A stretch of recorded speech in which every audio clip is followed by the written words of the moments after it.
Good morning and welcome back to Expresso here on SABC3. Now we are talking about a very interesting drug. The International AIDS Conference is currently happening in Washington, and we have Professor Salim Abdool-Karim that is here right now, who's going to be talking to us about a breakthrough drug called Truvada. Professor, good morning. How are you? Good morning. Very well. That's good. It's good to have you here with us today. Now, Professor, what is Truvada? Truvada is a combination of two antiretroviral drugs, one called tenofovir and the other one called emtricitabine, or FTC for short. This combination of two antiretroviral drugs is one of the most widely used combinations in the treatment of patients with HIV infection. The way they work is that they stop the virus from growing, and so you can effectively treat somebody for AIDS with these drugs. Wow, that is quite interesting. So what you're saying is that this could actually stop somebody from getting the virus? Well, until now, these drugs have been used for treatment purposes. Yeah. And we know that if you put a patient on these drugs, the virus will stop growing and their viral load, the amount of virus in their blood, will deteriorate. What we now have seen over the last 18 to 20 months is a series of studies that now show that the same drug, if taken by somebody who does not have HIV infection, it can prevent them from getting HIV. And so that's what all the excitement is about. It is definitely exciting. Now, I've heard the term pre-exposure prophylactic. What does that mean? So pre-exposure prophylaxis means that before you think you're going to get exposed, so this is somebody who has, say, multiple partners or isn't able to use a condom. For example, a young woman isn't able to negotiate condoms often. So in her case, she could simply take these drugs.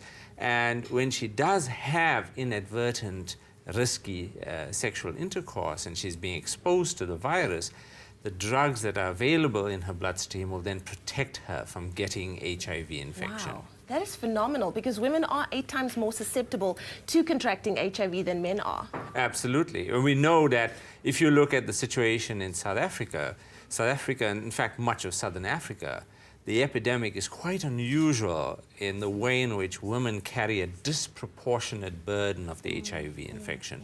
If you look at teenage boys, there's almost no HIV infection, very low levels of infection, compared to girls, where it's about 8 to 10 times higher. So this technology, this tablet, is the first approach that we have where you have something that women can use to protect themselves from getting HIV. Unlike a condom, which needs the man, a woman simply takes this and she does not require anybody's permission. She totally can control this, and she can now, for the first time, control her risk of HIV. And this is FDA approved. Is it approved in South Africa, and can people start using it here? So this drug has just been approved last week by the US Federal Drug Administration. It has not been approved by the South African equivalent, which is the Medicines Control Council.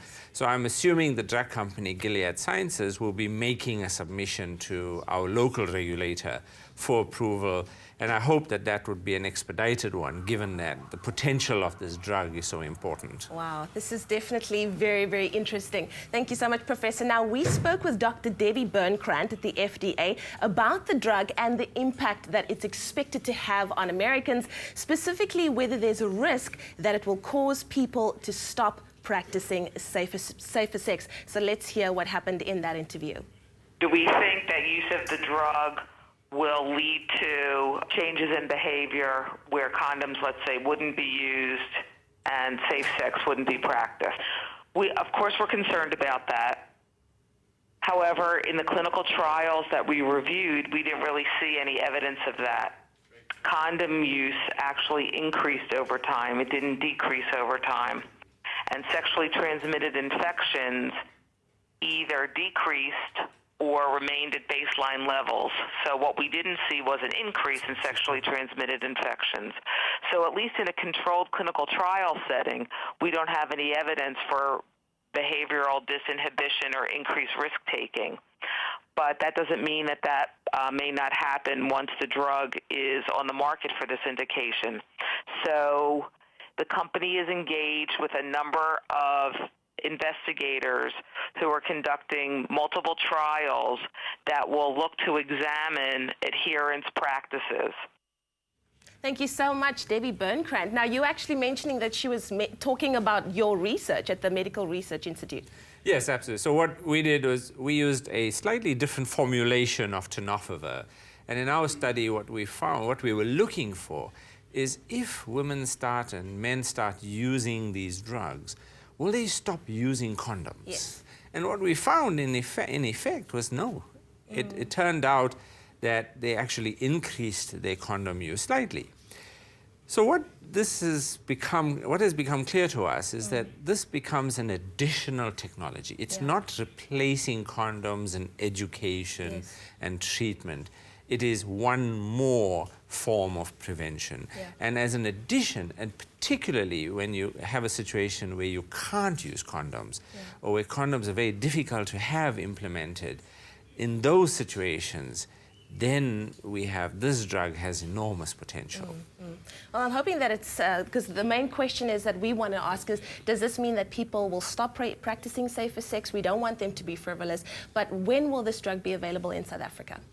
So it's hard to predict right now because it's a regulatory government process. I would hope, given the speed with which the US FDA approved this, that we would have a similar rapid approval in this country. Although with our medicines regulator, it's very unpredictable because they can take years. So I would hope that we could get approval within the next 6 to 12 months. Wow. And we are already have proposed a first study with the regulator to start implementing a gel form, and then we want to move to a tablet form to look at how this can actually be implemented and stop the epidemic. Wow, thank you so much. President of the Medical Research Council, Professor Karim, thank you so much for being here with us. A breakthrough drug, Truvada, coming to South Africa very soon. Thank you so much for joining us. Pleasure. We'll be right back after this. We have your Express News.